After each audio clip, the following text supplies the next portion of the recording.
बता दें कि बिहार विधानसभा चुनाव 2025 के लिए चिराग पासवान की बड़ी घोषणा। इसके अलावा 2030 के चुनाव पर पूरा फोकस चिराग पासवान ने बनाया है।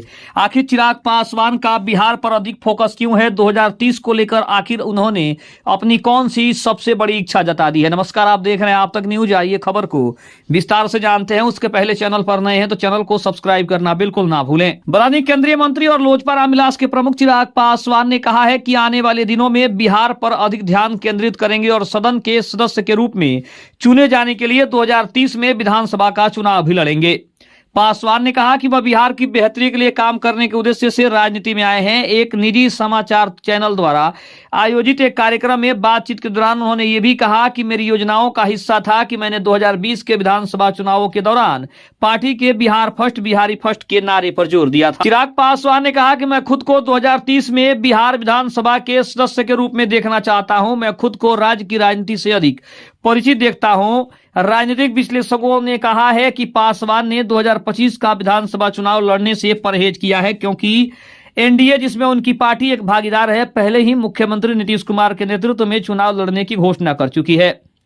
एक राजनीतिक विश्लेषक ने यह भी कहा है कि ऐसी परिस्थितियों में चिराग पासवान 2030 में राज्य की राजनीति में अपनी जगह तलाशेंगे, इसलिए उन्होंने 2025 के चुनाव से अपना ध्यान हटा दिया है। एक प्रश्न के उत्तर में चिराग ने कहा कि भविष्य में राजद के नेता तेजस्वी प्रसाद यादव के साथ किसी भी तरह की संभावना से उन्होंने साफ तौर पर इनकार कर दिया। उन्होंने पीएम नरेंद्र मोदी के प्रति अपनी वफादारी की पुष्टि करते हुए कहा कि मैं दबाव की राजनीति में विश्वास नहीं करता हूं।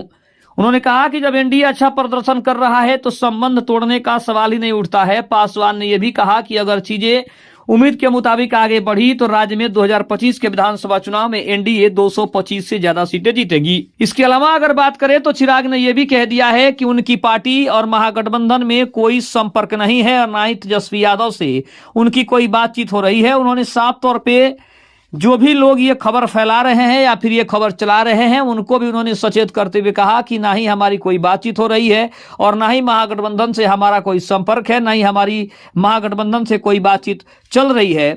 इसके पीछे का भी उन्होंने कारण बता दिया है कि जब एनडीए के साथ उनको हर तरह से हर चीज अच्छा चल रहा है तो उन्हें किसी दूसरे गठबंधन में या फिर किसी दल बदलने की जरूरत ही नहीं पड़ेगी। साथ ही साथ उन्होंने ये भी कहा कि 2025 के लिए एनडीए ने पहले ही नीतीश कुमार के नाम की अनुशंसा कर दी है, तो 2025 के चुनाव पे अब किसी भी तरह का कोई सस्पेंस नहीं रहा क्योंकि पर्दा पहले से उठ गया है।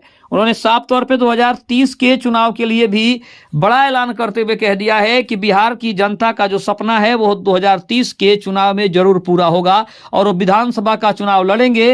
उन्होंने साफ तौर पे कहा कि केंद्र की राजनीति पर उनका ध्यान नहीं है बल्कि उनका पूरा ध्यान विधानसभा के चुनाव पर है, बिहार की राजनीति पर है, ताकि बिहार की जनता की ज्यादा से ज्यादा सेवा कर सके। खबर कैसी लगी कमेंट में जरूर बताइएगा। तब तक के लिए धन्यवाद। जय हिंद, जय भारत।